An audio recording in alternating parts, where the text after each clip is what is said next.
Hello everybody and welcome to another video with Spartan 086, and today we're doing Forces of Valor's Assault Amphibious Vehicle. I was going to say AMTRACK, but that's its other name. It's AMTRACK, used by the US Marines.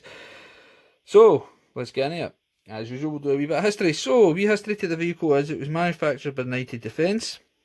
It carried the Detroit diesel engine, which was a V8 532 and produced 430 horsepower. No, sorry, correction, 400 horsepower. It was produced in 1972 and was originally known as the Landing Vehicle Track Personnel Number 7 and was introduced in 1972. As I said, that's when it was produced. In 1982 it was given a major upgrade where armour, engine, suspension, etc. were all upgraded to try and further the vehicle's life. Sadly, the US Marines weren't the first ones to take this into combat. That glory way with the Argentinians and their ill-fated invasion of the mighty Falklands Islands. We're not going to get into that because politics isn't on this page. But let's just say the vehicle did what it was needed to do. It brought the Argentinian Marines ashore. It got them around the islands that they needed to go. There's plenty of roads, so it did alright. I did hear from, I think it was Julian Moore's book, Brigadier Julian Moore, retired's book. He did say that the Royal Marine Detachment down there did manage to take out an AMTRACK with, I think it was a Carl Gustaf. So it shows you there that their armour wasn't really up to scratch. But then again, the Carl Gustaf was quite a formidable weapon. It's taking out tanks, so I don't think it would take out an AMTRACK pretty much with ease. The Marines finally did get to use it in Operation Urgent Fury, which was the American invasion of Grenada, which was, let's be honest, a pointless invasion. Over 200 Marines had been killed in Beirut in a suicide bombing, and they end up invading a small Caribbean island. Never understand that. It was then used in the first Gulf War. I think it was used in the Marines' amphibious raid into Kuwait, and I think it was also used when the Marines eventually marched into Kuwait. It was then used in Operation Restore Hope, which was in Somalia. For anybody that doesn't know, obviously at the time there was a massive humanitarian aid effort to help the famine in Somalia. And then it was again used in Operation Iraqi Freedom.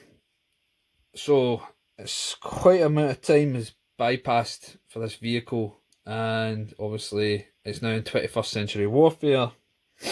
It still shows you it's going strong. The Marines liked it, but it suffered badly in the city of Nasiriyah. Fedayeen fighters did a lot of damage and managed to take out 8 of these, killing a few Marines in the process. Another was lost in the same conflict in a blue balloon incident when an A-10 took one out. Always seems to be A-10s either taking out Marines or taking out British soldiers. 2 years later, 2005, a large IED blew up one of these, killing 40 Marines and an Iraqi interpreter. So I think this was during the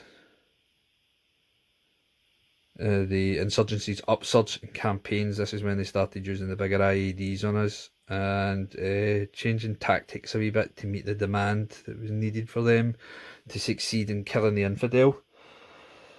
There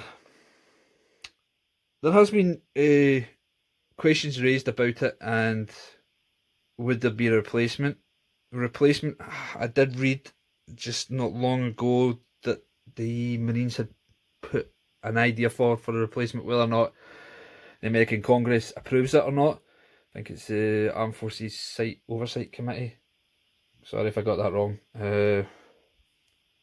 They put it down to costs. So what the Marines are looking for is something obviously that can float, take troops ashore, and obviously sustain damage but still be able to be workable and pack a punch. Obviously ticking all these boxes nowadays is quite hard and expensive, so I don't know if the Marines will get it. I hope they do. I mean, it's their lives that are needed to be saved. At the end of the day, equipment's needed there to help them. There's no point buying them something that's junk. But the usual will probably go on and on for a few years, and just when they think they're going to get something, it'll get taken away from them. But let's hope they get something out of it. A wee post note for this is that recently, 30th of July 2020, sadly, AAV on an exercise sank, and 8 Marines and 1 sailor were killed in the accident. So, thought we'd mention that as a wee memory and testament to them.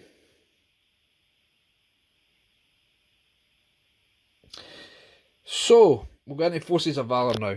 So, Forces of Valor put out 2 versions of the AMTRACK. Obviously, you see before us, we've got a woodland styled camo and the desertized styled. It also shows you that the did a very good job on both.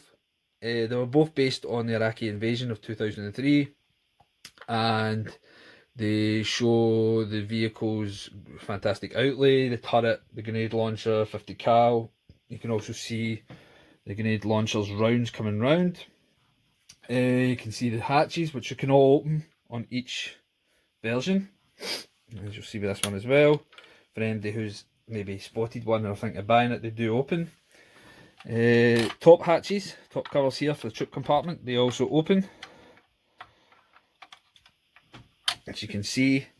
And most of the versions did come with, at the beginning, they had a selection of troops that were sitting on top. So obviously this was based on how the Marines were entering southern Iraq on their advance towards Baghdad. Overall, good version, paint scheme's great, weathering's good in the originals. Obviously the desertized version's not as great, but it's still a good one to pick up.